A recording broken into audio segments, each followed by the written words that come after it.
Hi, welcome to our channel. இன்றைக்கி நம்ம என்ன ரெசிபி பார்க்க போகிறோம்னா, ஹோட்டல் ஸ்டைல் வெண்பொங்கல் எப்படி பண்ணுறதுன்னு பார்க்கலாம். அதுக்கு நான் 3/4 டம்ளர் பச்சரிசி எடுத்து வச்சுருக்கேன்.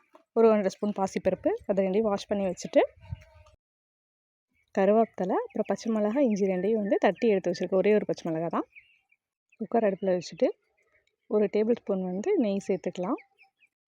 அப்புறமா ஒரு 2 டேபிள் ஸ்பூன் ஆயில் சேர்த்துருக்கேன். அது சூடானதுக்கப்புறமா ஒரு ஸ்பூன் மிளகு, ஒரு ஸ்பூன் ஜீரகம் சேர்த்துக்கலாம். ஜீரக மிளகு பொரிஞ்சதுக்கப்புறமா நம்ம தட்டி வச்சுருக்கோம்ல பச்சை மிளகாய், இஞ்சியெல்லாம் சேர்த்துட்டு ஒரு 2 நிமிஷம் வதக்கி விட்டுட்டு, அதுக்கப்புறமா ஒரு 3 டம்ளர் தண்ணி சேர்த்துக்கலாம். தண்ணி தேவையான உப்பு சேர்த்துட்டு, அதுக்கப்புறமா அரிசியை வாஷ் பண்ணி போட்டுடலாம். குக்கரை மூடி வச்சுட்டு ஒரு 4 விசில் விட்டுட்டு, விசில் அடங்கினதுக்கப்புறமா ஓப்பன் பண்ணி பார்த்தோம்னா பொங்கல் சூப்பராக குக்காய் வந்திருக்கும்.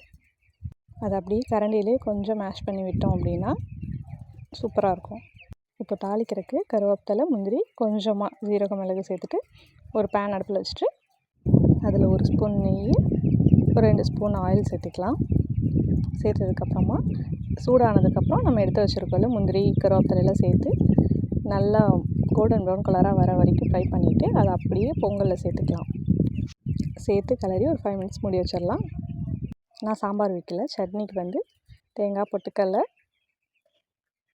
கொஞ்சம் இஞ்சி, ஒரு பல் பூண்டு, கொஞ்சம் கருவேப்பிலை, 2 பச்சை மிளகாய், உப்பு சேர்த்துட்டு அரைச்சி எடுத்துக்கிட்டேன். தாளிக்கிறதுக்கு எப்பவும் போல் தான் கடுகு, கருவேப்பிலை, வரமிளகாய் சேர்த்து தாளித்து கொட்டிட்டோம்னா தேங்காய் சட்னி ரெடி ஆகிடும். சாம்பார் வச்சாலும் ரொம்ப சூப்பராக இருக்கும். இப்போ சூப்பரான வெண்பொங்கலும் தேங்காய் சட்னியும் ரெடி ஆகிடுச்சு.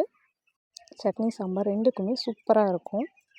நான் சாம்பார் வைக்காதனால சட்னி மட்டும் சேர்த்துருக்கேன். அதுவே ரொம்ப டேஸ்ட்டாக இருந்தது. ட்ரை பண்ணி பாருங்கள். ஹோட்டல் ஸ்டைலில் இருக்கும். தேங்க்யூ.